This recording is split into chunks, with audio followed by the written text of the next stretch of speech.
नंदगाम। कल हम लोग सुन रहे थे, भगवान के सब सखा कहने लगे बोले लाला हमारा ब्याह है जाएगो, चर्चा कर ले। लेकिन पूर्णमासी आई ठाकुर जी से आके बोली लाला चल बरसाने तेरो ब्याह कराए दूंगी। इतने में ठाकुर जी के सखा बोले हम भी चलेंगे संग। बोले तुम नहीं जाओगे, हमारे बिना चलो जाए तो। लाला बोल दे या तो सखान के संग जाऊंगा नहीं तो नहीं जाऊंगा। पूर्णमासी खड़ी है, लाला बरसानी चलेगो? सोई ठाकुर जी बोले हाँ मैं तो चलूंगा। और ये सखा इन्हें रहने दो भले यहीं पर, मैं अकेलो चल दूंगा। सखा बोले अरे लाला तेने सबरी हमारी यारी दोस्ती सब नष्ट कर दी है, नेक में हामी भर दी। बोले तुम तो बूढ़े है गए, तुम्हारा तो ब्याह भयो नहीं, मैं तो कर लूंगा अपनो, मैं तो जाऊंगा। लाला ऐसे मत करे, हम ले चल संग में। कैसे सखा है ठाकुर जी के, पहले तो ठाकुर जी पे इतना भरोसा कर लेते हैं कि हमारे बिना कहीं जाएगा नहीं, ठाकुर जी उन्हीं को छोड़ देते हैं। इतने में ठाकुर जी पूर्णमासी की तरफ चले गए और जाके बोले तुम में तो कोई एक चलेगो मेरे संग। बोले क्यों एक क्यों चलेगो? अरे ससुराल है, कल को हमारी ससुराल बन जाएगा बरसानो, तुम सबरे ऐसे ऐसे काम करो, तुमने ले जाके मैं ना कटवाऊंगा अपनी, कोई एक चलो।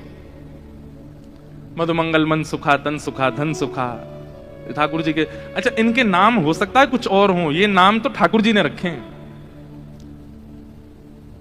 तन सुखा अर्थ क्या निकलेगा? जो तन से बड़ा सुखी है, लेकिन वास्तव में उसको देखो तो उसकी हड्डी गिनने में आ जाएंगी, शरीर बिल्कुल पतला दुबला। ठाकुर जी एक ऐसे धक्का मारे 3 कलामंडी खा जाए, तन से बिल्कुल सूखा हुआ है, उसका नाम ठाकुर जी ने रख दिया तन सुखा।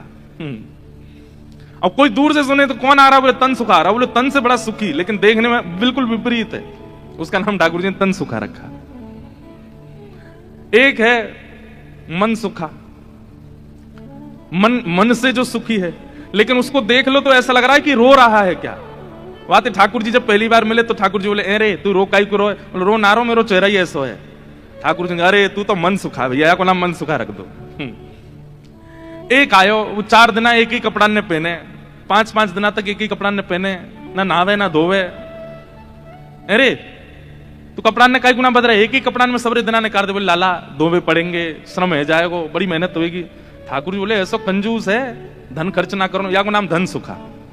तन सुखा मन सुखा धन सुखा। ये ठाकुर जी के सखा हैं। तो एक सखा को ठाकुर जी संग ले गए। अब कल हमने एक लीला सुनी थी कि ठाकुर जी जोगी बन करके गए और किशोरी जी से मिल, ऐसे ठाकुर जी अनेक रूप बना बना करके गए हैं पहले। ये तो हम सीधे अब ठाकुर जी के विवाह के लिए अपने आप को दिखावे जा रहे हैं बरसाने यहां पर। इससे पहले बहुत लीलाएं हो चुकी हैं। एक लीला और आती है कि एक बार ठाकुर जी श्यामा सखी बन करके गए। श्यामा सखी कैसे? ठाकुर जी ये विचार करके गए मैं जाके किशोरी जी के मन की देख के तो आऊं, ये मेरे सामने तो प्रिय प्रिय बोले, मोए मेरे बिना ही मेरे बारे में कहा बोले, मैं एक बार सुन के तो आऊं। तो ये पूर्णमासी वाली लीला से पहले एक बार और बहुत बार ठाकुर जी बरसाने जा चुके हैं। एक बार ठाकुर जी श्यामा सखी बन के गए। कैसी सखी? नीचे लहंगा पहनो है, ऊपर चुनरी पहनी, बिल्कुल यहां तक पूरी चुनरी लगा ली है, हाथन में बढ़िया चूड़ी पहनी है, कानन में कुंडल पहने हैं, क्षुद्र घंटे का यशोदा मैया ने पहनाई, वहां में छोटी छोटी घंटी लग रही हैं, वह कौंधनी बना करके कमर में पहनी है, पामन में पाजेब पहनी। ठाकुर जी गए श्यामा सखी बन करके किशोरी जी के पास, बरसाने में प्रवेश किया। सबरी गोपी कहें आहा कैसी मनोहर चाल है, नेक सी गोपी कैसी मटक मटक के चल रही है। अरे सखी तू कौन की लाली है? ठाकुर जी तेज तो हैं बोलने में, जो पूछे तू कौन की लाली? बोले तेरी हूं, भूल गई। अरे बड़ी चपड़ चपड़ बोला है। पहुंच गए ठाकुर जी बरसाने। बरसाने में द्वार पर जाकर के सखीन से बोले मुझको भीतर जान दो। सखी बोली कौन हो तुम? बोली मैं श्यामा सखी हूं। कहां ते आई हो? बोले पास के गांव नंदगाम ते आई हूं और मुझ किशोरी जी ते बहुत जरूरी बात करनी है, मुझको मिलवाओ। एफ ले लो भैया।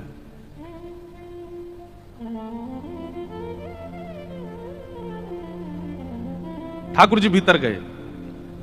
सखीन ने बोली बोले भानु बाबा के पास जाओ, शिकायत आदि करनी है, कोई न्याय चाहिए तो वहां जाओ, ये किशोरी जी के पास आवे के लिए नहीं है। और नहीं हम तो किशोरी जी से ही बात करेंगी, ऐसी बात है कि मैं वृषभानु जी से ना कह सकूं।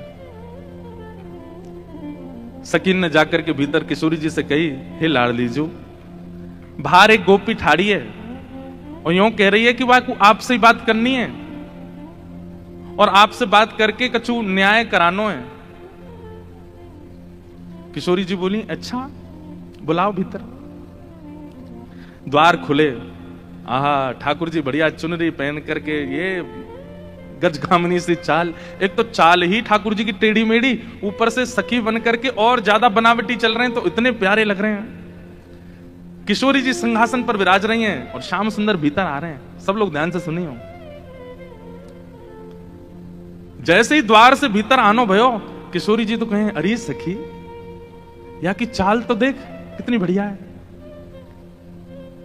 ललिता विशाखा बोली, हाँ चाल तो बढ़िया है।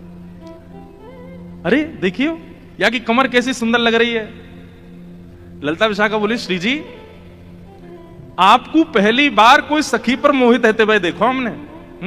आप तो सदा प्रियतम श्री श्याम सुंदर पे ही मोहित रहे में, लेकिन आज पहली बार। अरे पता ना, या की चाल ढाल और जो जो अंग या के दिखाई दे रहे हैं, जैसे घूंघट पकड़ी चल रही है, यहां से भुजा दिख रही है, नेक नेक थोड़ा उधर भी दिखाई दे रहा है, थोड़े थोड़े चरण भी दिखाई दे रहे हैं, जो जो अंग मुंह को दिख रहे हैं ना, इतने प्रिय लग रहे हैं कि मैंने ऐसी प्रिय स्वरूप तो पहले देखो नहीं है।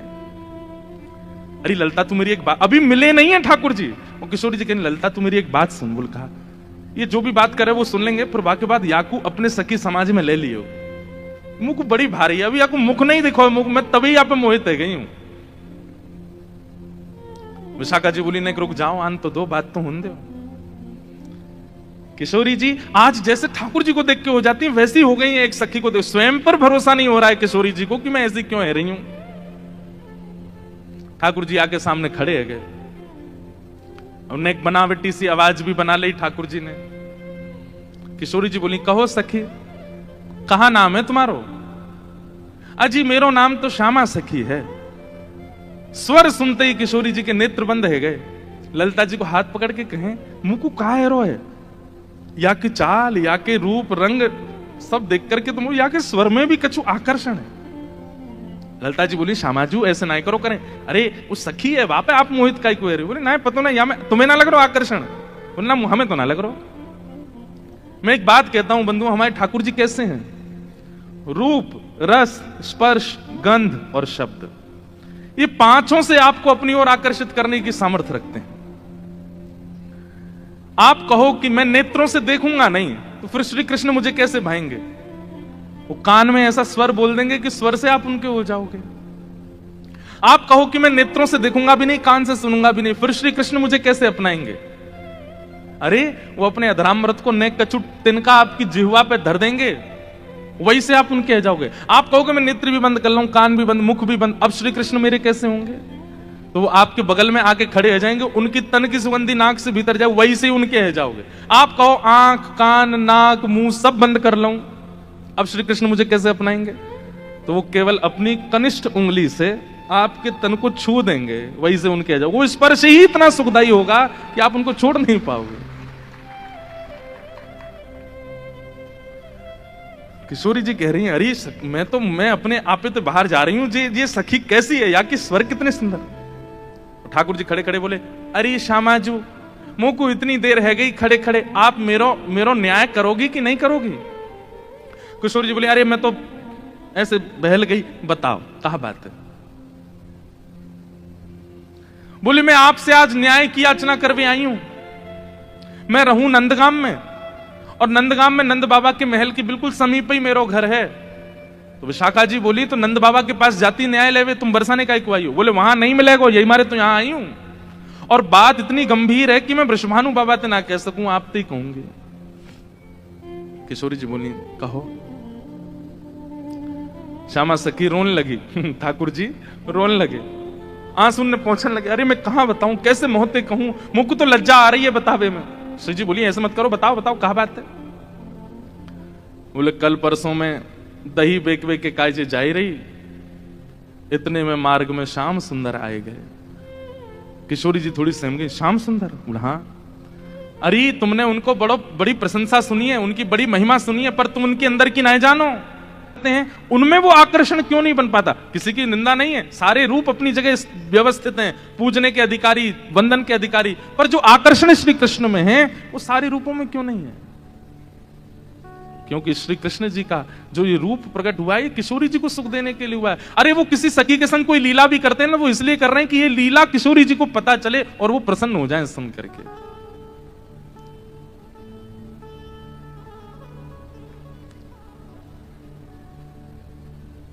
मेरे सामने एक शब्द नहीं बोली उनके बारे में। श्यामा सखी बोली, पहले तो मैंने संदेह में सुनी कि किशोरी जी को और हमारे नंद के लाला को कछु प्रेम संबंध है, पर आज तो मुंह को ऐसा लग रहा हो वास्तव में हते। किशोरी जी बोली, नहीं नहीं ऐसी कोई बात नहीं है, ये तो सब तुमने ऐसी मन। नहीं नहीं नहीं, मुंह को तो लग रही है ऐसा। आप इतनों कैसे जानो वाक्य के बारे में, इतनों कैसे मानो वाक्य के बारे में। किशोरी जी एक बात बताऊं? बोले हाँ। बोले मैं अकेली नहीं हूं शिकायत करने वाली, ऐसी अनेक बैठी हैं। आपको ऐसा लग रहा है कि श्याम सुंदर तो केवल लीला कर रहे हैं, पर इस वक्त यही समय श्याम सुंदर कोई और सखी के संग भी ऐसी क्रिया कर रहे होंगे। वहां को मार्ग रोक रहे होंगे, वहां के हाथ पकड़ रहे होंगे, वहां की चुनरी उड़ा रहे होंगे, वहां की मटकी फोड़ रहे होंगे। और न्याय विश्वास हो गए, आपको अगर बहुत प्रेम है तो आप श्याम सुंदर को पुकार के देख लो, यदि वो आ जाएं तो मैं मान जाऊंगी। आएंगे ही नहीं। ठाकुर जी कह रहे हैं मैं तो सामने ही खड़ा हूं, मैं कैसे आऊंगा। किशोरी जी से कह रहे हैं ललिता विशाखा है भूल जाओ, बाकी सब बातें न भूल जाओ। आपको प्रेम है ना श्याम सुंदर से, तो मैं आपसे शर्त लगाए के कह रही हूं, आप पुकारो।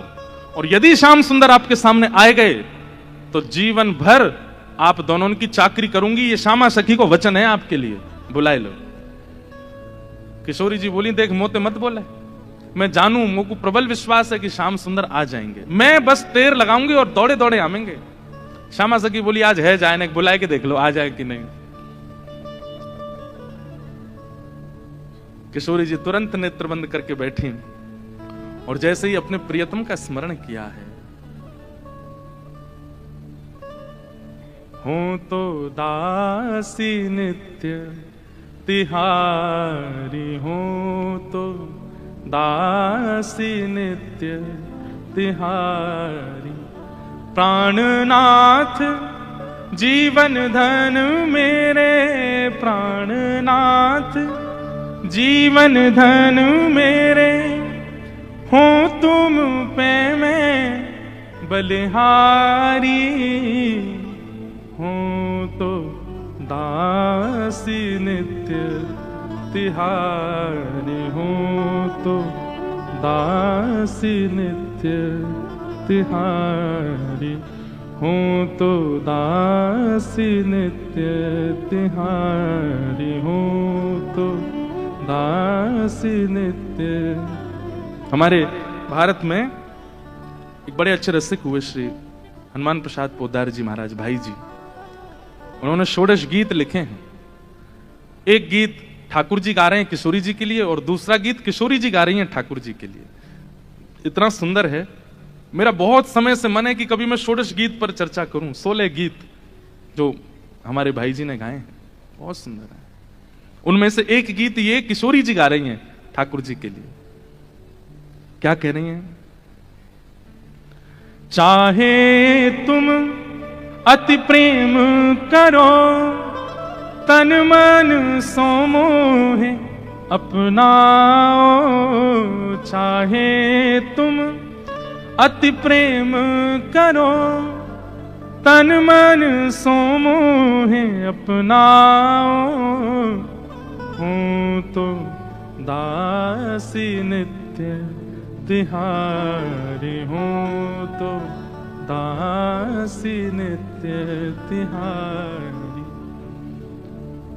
नेत्र बंद करके किशोरी जी स्मरण कर रही हैं श्याम सुंदर को, और जब कह रही हैं कि हे श्याम सुंदर मैं तो आपकी दासी हूं, जबकि ये बात गलत है। ठाकुर जी दास मानते हैं अपने आप को किशोरी जी के चरणों का, लेकिन आज किशोरी जी ने वास्तव में तो बात यह है कि जैसे ही नेत्र बंद किए हैं किशोरी जी ने और स्मरण करना प्रारंभ किया, कहां है श्याम सुंदर, कहां है मेरे प्राणनाथ, कहां है मेरे जीवन धन। तो जैसे किशोरी जी ने नेत्र बंद करके स्मरण कियो तो किशोरी जी पूरे ब्रजमंडल में भ्रमण कर आई, लेकिन ठाकुर जी नहीं मिले। किशोरी जी बोली, हाँ श्याम सुंदर गए कहां, आज मेरे प्राणनाथ गए कहां। और ध्यान लगा करके देखो, श्याम सुंदर किसी गिरी कुंज में तो नहीं बैठे, कहीं यमुना तट पे तो नहीं बैठे, कहीं दूर तो नहीं चले गए, दिख क्यों नहीं रहे हैं। और तभी किशोरी जी को ढूंढते ढूंढते ढूंढते दिखाई दियो बरसानो भवन। किशोरी जी कह रही है बरसानो भवन क्यों दिख रहा है? तभी किशोरी जी को दिखाई दियो अपनो ही निकुंज, ये मेरो निकुंज कहीं को दिखाई दे रहा है। अरे कहीं ऐसा तो नहीं श्याम सुंदर यहीं कहीं छुप करके बैठे हैं? और मन में ध्यान से देखो तो किशोरी जी को अपनो ही अंतःपुर दिखाई देने लगो। किशोरी जी बोली मेरे अंतःपुर में तो केवल ललिता है, विशाखा है, मैं हूं और श्यामा सखी। और ध्यान लगा करके देखो तो क्षुद्र घंटिका दिखाई देने लगी जो श्यामा सखी ने पहन रखी है। किशोरी जी बोली ये क्षुद्र घंटिका, ये तो मैंने अभी कहीं, अरे ये तो श्यामा सखी की कमर पे देखी। और जब और ध्यान लगा करके देखो तो घूंघट के भीतर कमल नैन मटक रहे हैं, इधर उधर आंख मटका रहे हैं। तुरंत किशोरी जी ने नेत्र खोल करके कही श्याम सुंदर आप तो सामने ही खड़े हो। और जैसे ये बात कही ललिता विशाखा दौड़ करके कहां है कहां है कहां, बोले यही श्यामा सखी, पकड़ो याकू। ठाकुर जी दौड़ने लगे वहां से, इतने में ही पकड़ ली और पकड़ करके जैसे ही चुनरी उतारी, आहा श्याम सुंदर तो सामने ही खड़े।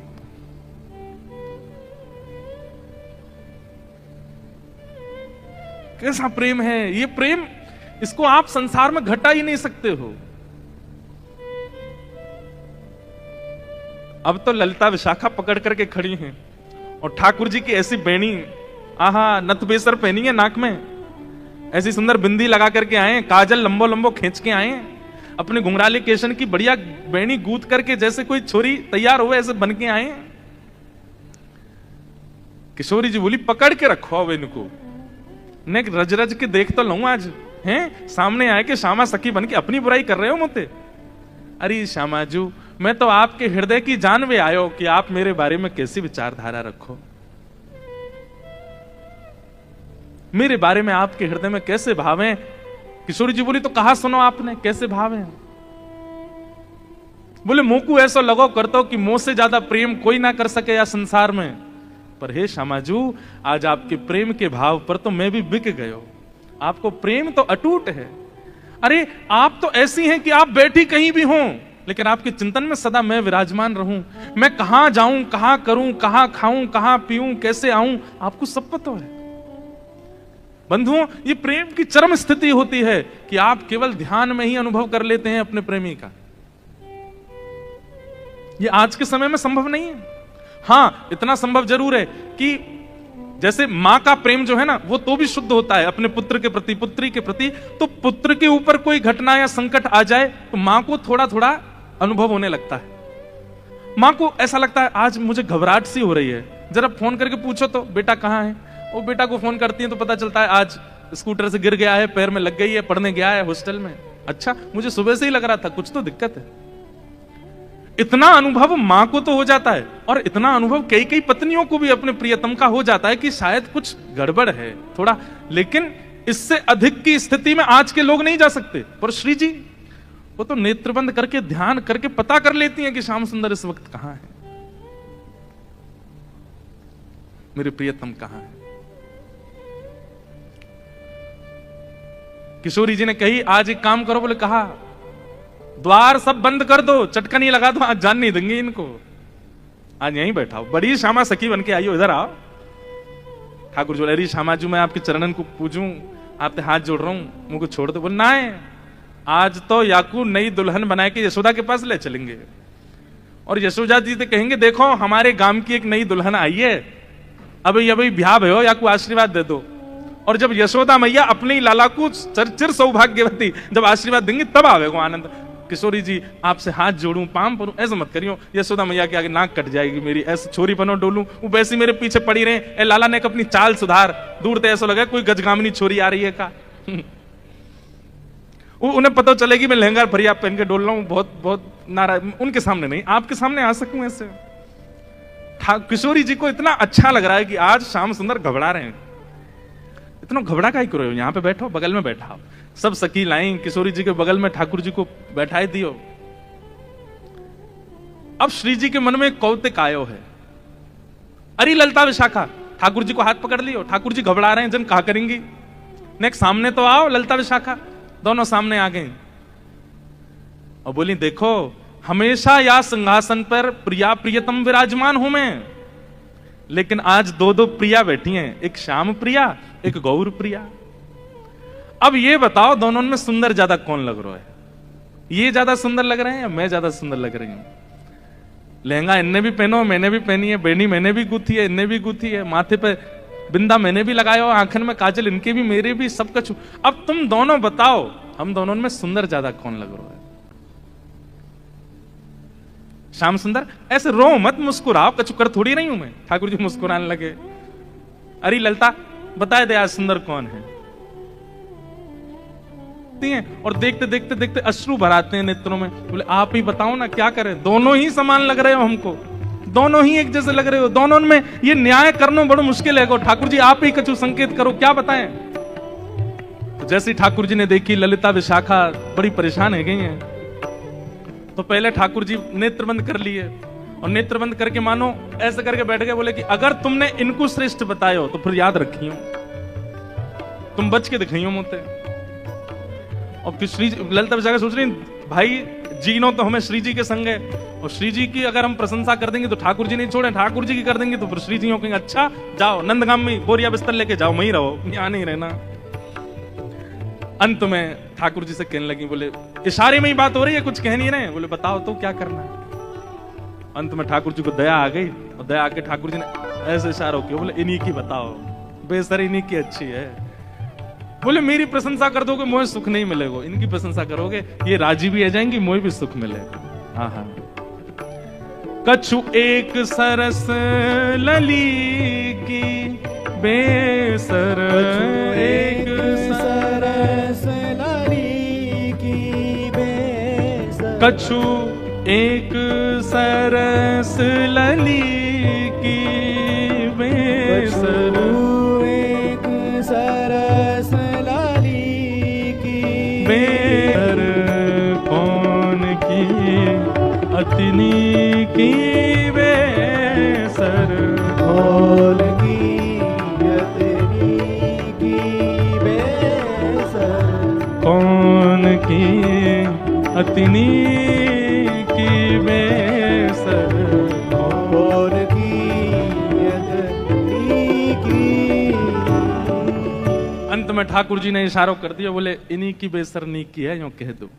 और ललिता विशाखा बोली कछु नेक सरस, ये नहीं स्पष्ट बोला कि श्री जी की बेसर, श्री जी को श्रृंगार ज्यादा सुंदर है। क्या कह रही है? बोले हे नंद नंदन हमें क्षमा करियो, कछु नेक सरस लली की बेसर, आपसे नेक, नेक ज्यादा नहीं, नेक सुंदर हमारी श्यामा जी लग रही है। और ये बात कहते ही ठाकुर जी सिंहासन से नीचे आ गए कि अरे जय हो हमारी श्यामा जी की जय हो, हमारी लाडली जी की जय हो, हमारी वृषभानु दुलारी की जय हो। सब जय जयकार करने लगे। किशोरी जी बड़ी आनंदित है गई, लेकिन मनी मन सोचने लगी अरे ललता तेने गलत किया, ठाकुर जी ज्यादा सुंदर लग रहे हैं। अब ललता जी बोले अब ये लो, ये अलग लड़ाई होगी, अब ये यूं लड़ेंगे कि तुमने मेरी काय को कह दी। तेने देखी ना, देख कैसी बेसर पहन के आए, देख कैसी भौं लग रही है, कैसी, तेने गलती कर दी मेरी प्रशंसा, इन्हीं की करनी तो है। आप कह रही हो तो यही सुंदर, अच्छा तो या को मतलब तेने वास्तव में ना कही, अब इनके पक्ष में चली गई। बड़ी भोली है हमारी श्री जी, बड़ी सीधी। सेवा धर्म का एक स्वरूप और होता है, हां में हां, ना में ना। हमारे सेवक जो कहते हैं वो, हमारे स्वामी जो कहते हैं उसमें हाँ है। हमारे स्वामी अगर कहते हैं रात्रि के 2 बज रहे हैं तो समझो 2 ही बज रहे हैं। हमारे स्वामी कहते हैं कि भाई बड़ी ठंडी पड़ रही है तो कंबल लाके उड़ा दो, बोले ठंडी होगी जेठ के महीना में। ये सेवक धर्म है भैया, ये सामान्य नहीं। अपनी बुद्धि मत चलाइए। आजकल के सेवक तो विचित्र होते हैं। गुरुजी ने अपने चेला से कही, चेला राम रात्रि हो गई बेटा, चलो लाइट बंद कर दो। बोले गुरुजी आंख बंद कर लो, अंधेरा अपने आप हो जाएगा।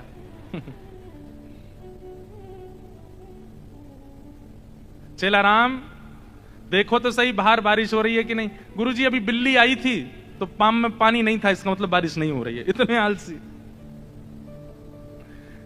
चेला राम बड़ी हवा चल रही है, किवाड़ बंद कर दो। गुरुजी 2 काम मैंने कर दिए, तीसरा आप कर लो। ऐसे चेला है आजकल तो। सेवा धर्म कैसा है? ठाकुर जी कहें हां तो हां, ठाकुर जी कहें ना तो ना। हम एक पर्ची वाला क्रम करते हैं अपने ठाकुर जी के संग। अब तो मैं करता ही नहीं हूं। क्यों? वो ना ही करते हैं हर बात पे, हर बात पर ना बोल देते हैं, ना ये नहीं करनो, ये नहीं करनो। इसलिए हम पूछते ही नहीं है। तो ठाकुर जी एक दिन मैंने अपने लाल जी से कि मैं अब नहीं पूछूंगा, हर बात पर ना बोल देते हो। तो उस दिन रात्रि का श्रृंगार ऐसी जोर से मुस्कुरा रहे थे, बोले मैं तो खेल हूं तेरे संग, तू जितनी बार पूछोगे नहीं बोलूंगा, तो पूछे ही मत, अपनी बुद्धि विवेक तक कर। तो उस दिन से हमने ये समझ लिया कि ठाकुर जी कह रहे हैं भाई अब तुम छोटी छोटी बात भी मुझसे थोड़ी पूछोगे, अपने बुद्धि विवेक से करो, जब लगे कि जीवन में बड़े घेराव आ गए अब क्या करें तब मुझसे पूछो। कई बार ठाकुर जी की ना में हां होती है और हां में ना होती है, समझ नहीं आता है।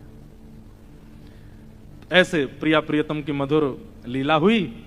इसके बाद में यूं कहते हैं कि प्रिया जी इतनी भाग गई किशोरी जी ठाकुर जी के स्वरूप पे, वैसे ही ले गई ठाकुर जी को नंद भवन, बिल्कुल घूंघट वूंघट लगा करके। और यशोदा मैया तो जाके बोली, हे यशोदा मैया, अरे किशोरी जी कैसे आई आप? अरे लाली तू कैसे आई? अरे कहा बताऊं, एक नई बहू आई है, कि आपको आशीर्वाद दे दो। ठाकुर जी को सौगंध दे के लाई, बोलोगे नहीं? ठाकुर जी आए घूंघट वूंघट पहन करके।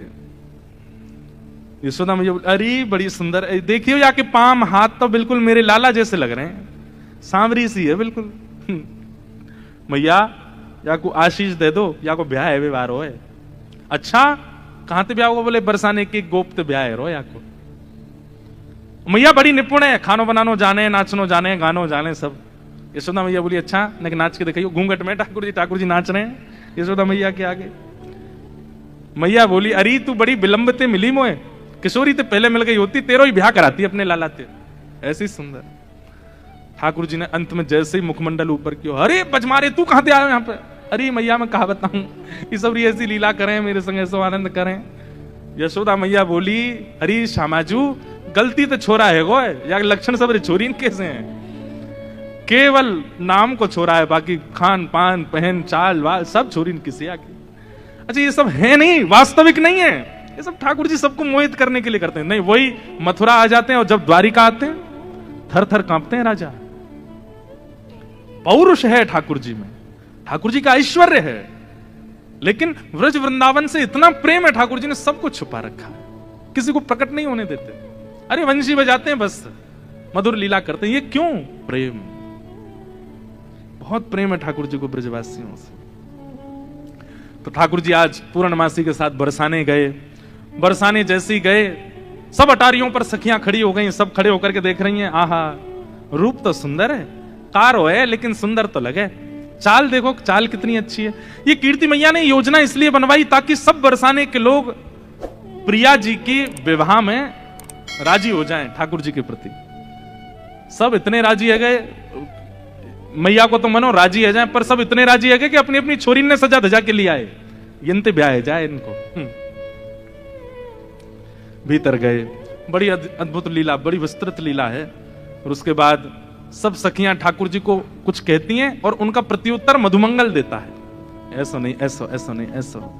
अंत में प्रिया जी आई, प्रिया जी को देख करके ठाकुर जी मोहित है गए।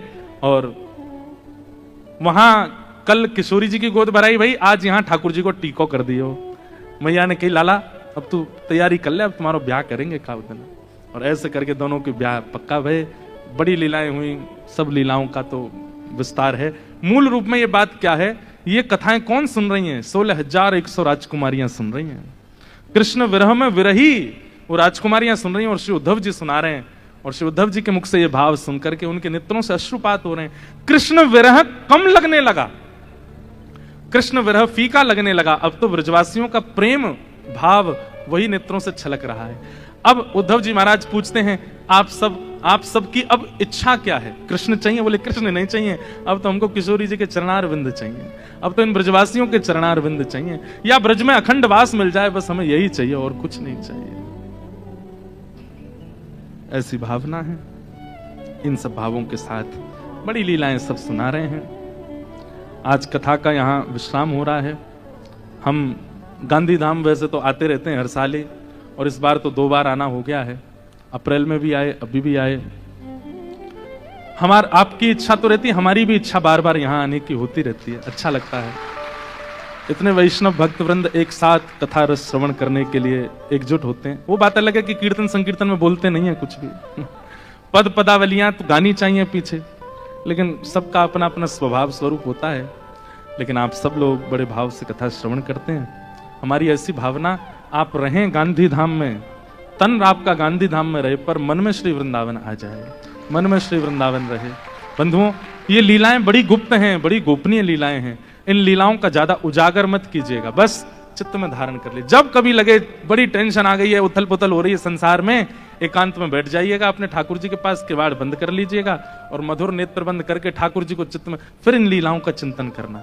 कैसे ठाकुर जी श्यामा सखी बन के जाते हैं, कैसे ठाकुर जी मयूर बिहारी बन के जाते हैं, कैसे ठाकुर जी जोगी बन के जाते हैं, क्या क्या लीलाएं करते हैं, कैसे किशोरी जी ठाकुर जी की वंशी बजाती हैं, आदि आदि, ये सब लीलाएं हैं। इनका चिंतन करते ही ऐसा लगेगा कि संसार में कोई कष्ट है ही नहीं, दुख है ही नहीं, सब आनंद है। तो बस राधा कृष्ण निरंतर जपते रहिए, लीलाओं का स्तवन करते रहिए, अपने जीवन में भक्ति का संचार करते रहिए। कभी अभिमान मत कीजिएगा। ठाकुर जी को बाकी दोष प्रिय लग जाएंगे, उनसे भी ठाकुर जी मिल जाएंगे, लेकिन एक तो ईर्ष्या और एक अभिमान, इन दो दोषों को चित्त में मत आने दीजिएगा। बस क्रोध को आने दो, लोभ को आने दो, बाकी सबको ठाकुर जी देख लेंगे, संभाल लेंगे, नाम जब से सब निवृत्त हो जाएगा। पर ये दो रोग चित्त के कौन कौन से, अभिमान और द्वेष, ये तो कैंसर हैं, इनकी कोई दवाई नहीं है। ये तो हो जाते हैं तो फिर तो किशोरी जी प्रिया जी प्रसन्न होंगी तो ही आप ठीक हो सकते हो। इसलिए भैया इन दो दोषों से बचो, बड़े भाव से वृंदावन को भजते रहो।